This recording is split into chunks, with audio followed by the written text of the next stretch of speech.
14లో మనకు 47.7 వచ్చింది, వాళ్ళకి 45.67.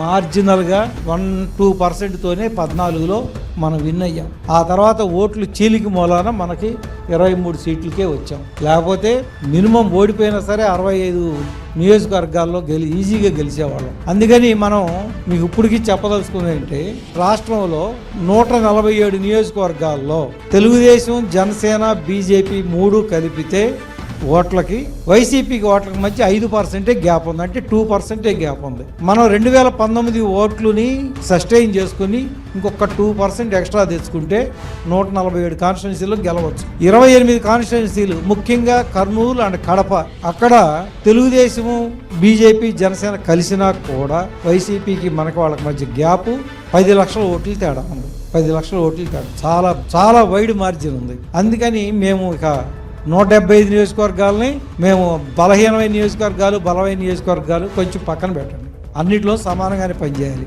మేము తీసుకుంది ఏంటంటే క్రైటీరియా 2019లో అబోవ్ 35% వచ్చినటువంటి నియోజకవర్గాలు ఇప్పుడు కొన్ని తీసుకున్నాం. మొమెంటం అన్నది కనబడుతున్నప్పుడు, ఒక అభ్యర్థిగా కంటెస్ట్ చేసినప్పుడు ఆయన నియోజకవర్గంలో 7 నియోజకవర్గాలు ఉంటాయి ఒక ఎంపీకి పార్లమెంట్ సెగ్మెంట్.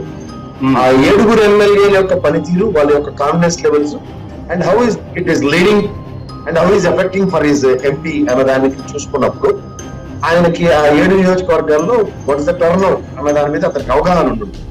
ఆ అవగాహన పరంగా ఈ జగన్మోహన్ రెడ్డి గారి బొస్సు యాత్ర ప్రభావం and apart from all that ఈ ఎన్డీఏ కూటమి పరంగా చూసుకుంటే ఓటు బ్యాంక్ ట్రాన్స్ఫర్. మీరు ఒకటి గమనిస్తే 25 మంది ఎంపీల్లో ఒక ఎంపీగా నిలబడుతున్న ఆ తెలుగుదేశం పార్టీ తరఫున అతనికే కాన్ఫిడెన్స్ లేనప్పుడు ఎక్కడి నుంచి కాన్ఫిడెన్స్ రీవ్యాంప్ అవుతుంది. అపార్ట్ ఫ్రమ్ దట్ ఇతను ఇంకో ఆయన బ్రహ్మసాని గారిని ఉన్న గుంటూరు నుంచి తీసుకొచ్చారు. ఈయన ప్లేస్ లో ఆయనకి, ఆయన ప్లేస్ లో ఈయనకి మొత్తం గేమ్ చేస్తూ ఎంత ప్లాన్ చేద్దామన్నా సరే ఒకడు ఫైనాన్షియల్ గా బొమ్మడింగ్ చేసి చూపిస్తున్నాడు బ్రహ్మసాని గారు. కృష్ణదేవరాయలు కోసం డబ్బులన్న విషయం కాన్సెప్ట్ కాదు, కానీ డబ్బులతో మనం ఏం చేయలేదు అన్నది రియలైజేషన్.